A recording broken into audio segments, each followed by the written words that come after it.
Well, I've been cleaning this thing. Oh, pretty nasty. It's been sitting in the box for a long time, but apparently it was dirty when it went in there.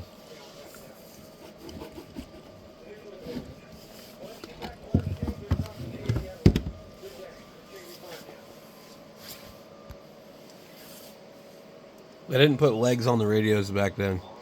You can see where it was stuck to the foam.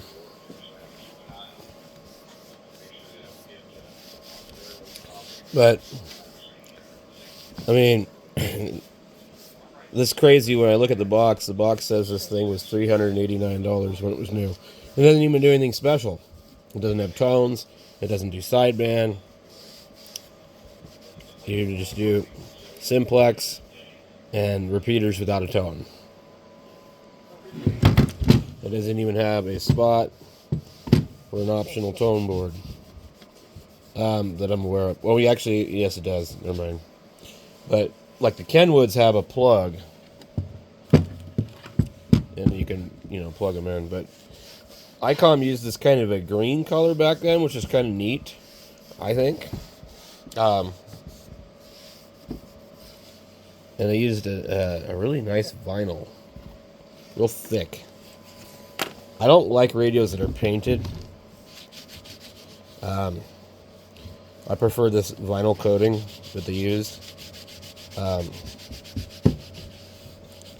Because the paint will wear, the vinyl is less likely to do that. And if you've ever seen a radio with the paint that's worn on the case, it really sucks. Anyway, we're just trying to clean this thing up. I'll try and get this stuff out of here. Whenever I clean a really old radio, I just try to use something like a baby wipe.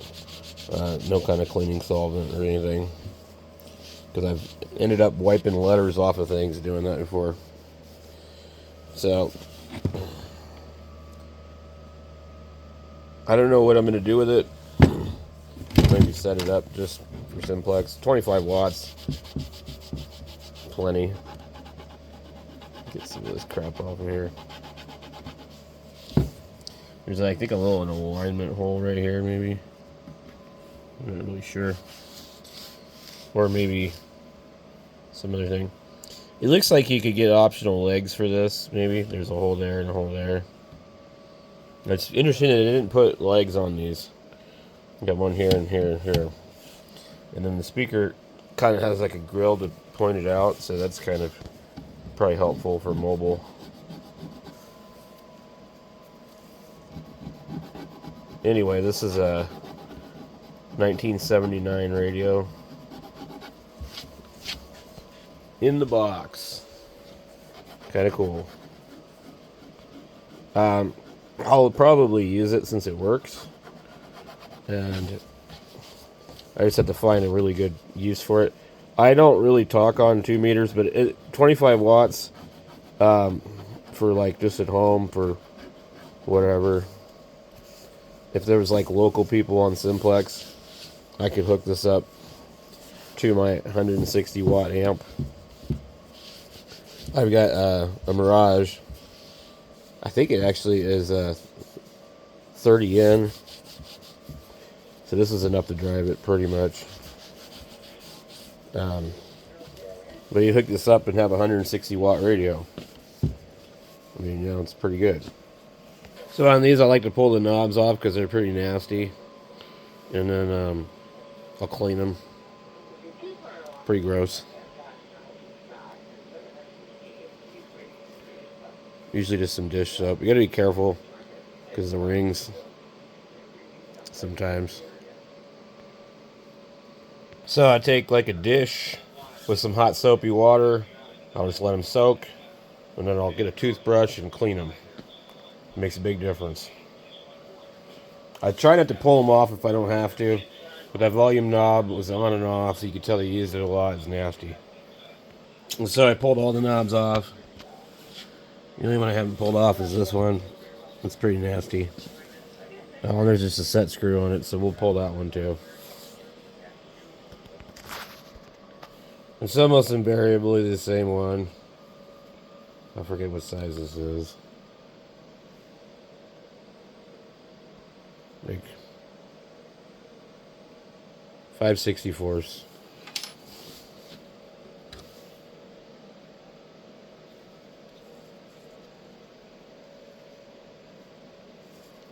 I'm not actually going to soak this one just because I don't want to get all that crap in there. But I do want it off so I can clean it. Well, this already looks a million times better. And I even cleaned it even with the toothbrush. Just kind of wiped it down.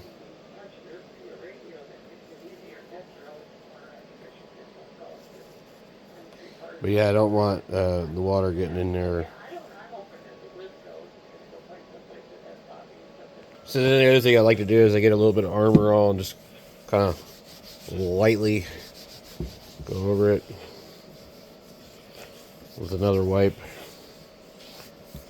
It just helps make it pop a little bit.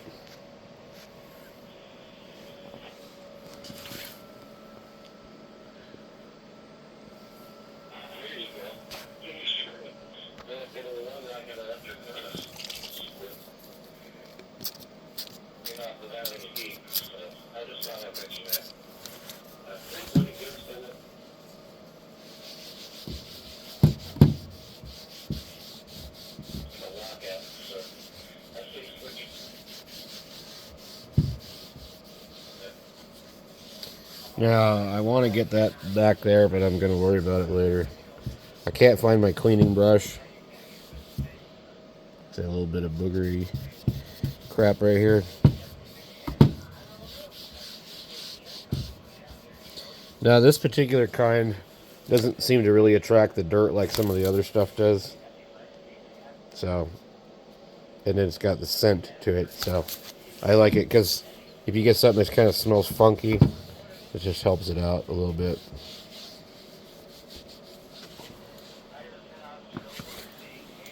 There's a little bit of dirt down in there.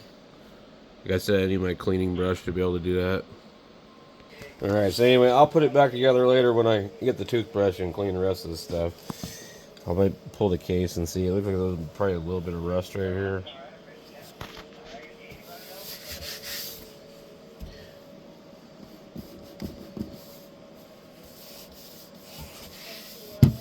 I'll take another thing and just kind of give it a good thing. Somebody put their call sign right here. In something something. I can't believe somebody would do that. But I seen it on the box. The box had somebody else's call sign. There's the guy's call sign right there.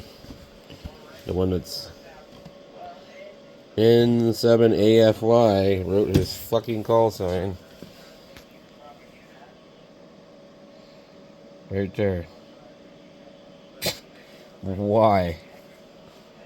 I don't get it. So, ABC Communications charged $389 for this thing. 1979.